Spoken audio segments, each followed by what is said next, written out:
ازيكم عاملين ايه؟ يا رب تكونوا كويسين. جايه لكم بقى بوصفه النهارده يا جماعه، طبعا باين من العنوان حاجه كده في منتهى الجمال والحلاوه. هنعمل النهارده احلى وصفه شيبسي مقرمشه جدا وسهله جدا وما بتاخدش مننا وقت خالص، واحلى 100 مره كمان من اللي احنا بطلنا نجيبوه من بره. بس اهم حاجه لو اول مره تشوفيني، انا اسمي نورة جمال. لايك وشير واشتراك في القناه، وما تنسيش تكتبي لي كومنتات حلوه كتير وتضغطي زر الجرس عشان يوصلك كل جديد ان شاء الله. اول حاجه بقى كده معايا نسمي الله.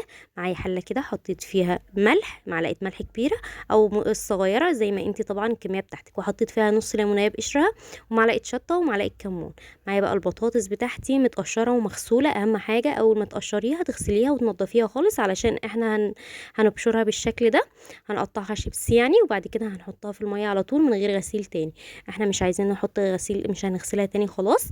بالشكل ده هنقطعها بقى شيبسي زي ما انتوا شايفين كده، بالمبشره بتاعتك او بالسكينه زي ما انت تحبي وزي ما الوصفه تريحك يعني.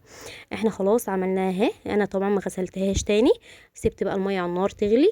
اول بقى ما تغلي بالشكل ده هنزل فيها البطاطس بتاعتي. على اهم حاجه تكون غليت، ما تبقاش ميه بارده. طبعا هسيب بقى البطاطس، مش هسلق البطاطس يا جماعه، انا بس هديها يعني 5 دقايق او 7 دقايق بالظبط على النار، مش اكتر، على حسب ما تغلي غلوتين اتنين بالظبط. لان اول غلوه هنقلبها كده مع بعض زي ما انتوا هتشوفوا دلوقتي. اول ما غليت اهي غلوه كده بسيطه، قمت انا مقلباها. طبعا اللي تحت فوق واللي فوق تحت علشان كله يبقى ايه، سوا واحد واخد المقرمشه كلها. بصوا يا جماعه، طبعا انا كنت حاطه ميه كميه قليله، انا ما زودتش ميه. الميه هي خلاص البطاطس يعني الميه عليت عن البطاطس، هو ده يبقى دي النتيجه بتاعتك انها خلاص طابت في 100%. طبق كده معايا حاطه فيه ميه بارده عاديه خالص من الحنفيه، مش ساقعه ولا اي حاجه، عاديه خالص من الحنفيه. بطلع بقى البطاطس هي وهي سخنه على طول، حطيها على طول في الميه الساقعه دي، الميه العاديه دي زي ما انا بوريكي كده. ممكن بقى تسيبيها لحد ما تبرد في المية دي، ممكن تبرديها تاني بمية تانية، مفيش مشاكل زي ما انت تحبي. الليمونية بقى دي يا جماعة انا مش هرميها على كده، انا باخد العصارة بتاعتها بعصرها على الشيبسية نفسها، وبعد كده بشيل القشرية خالص برميها على قماشة مطبخ كده او فوطة نظيفة. اي حاجة يعني تكون متوفرة عندك، بس اهم حاجة انها تكون قطن بالشكل ده.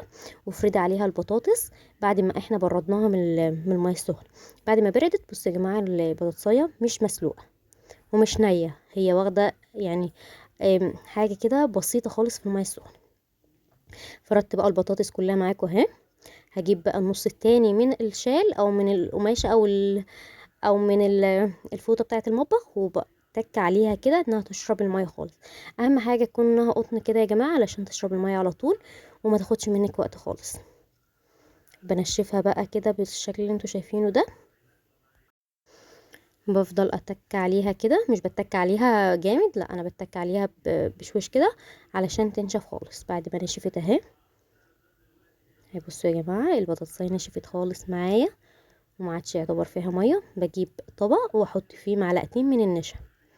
مش عايزه فيها نشا براحتك، انت لو عايزاها مقرمشه اطول مده حطي نشا، مش عايزاها يعني انت لو هتاكليها في نفس الوقت ما تحطيش نشا. لكن النشا لا بتزود طعم ولا بتقلل طعم، هي بس بتزود قرمشه بزياده. قلبتها اهو في النشا.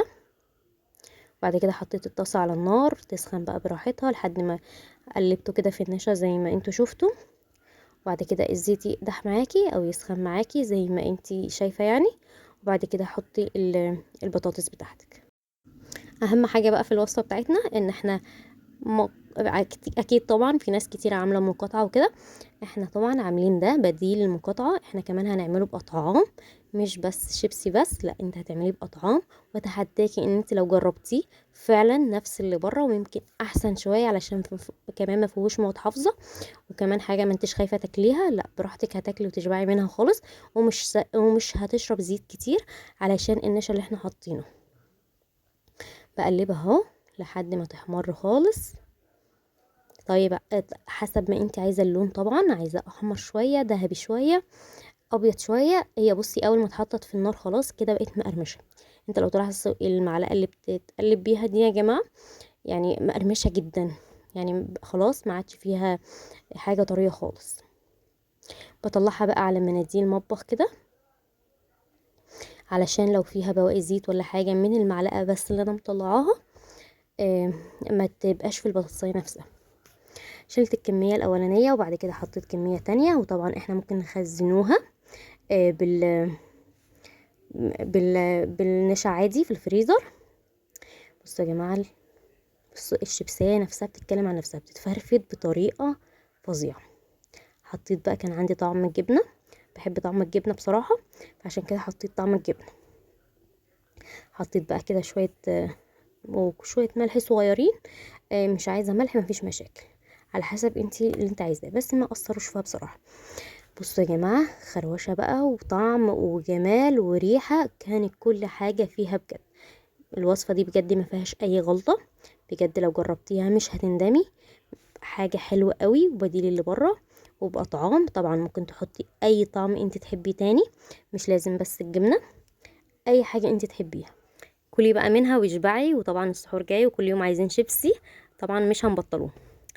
يا رب بقى يكون الفيديو عجبكم، ما تنسوش تجربوها وتقولوا لي ايه رأيكم.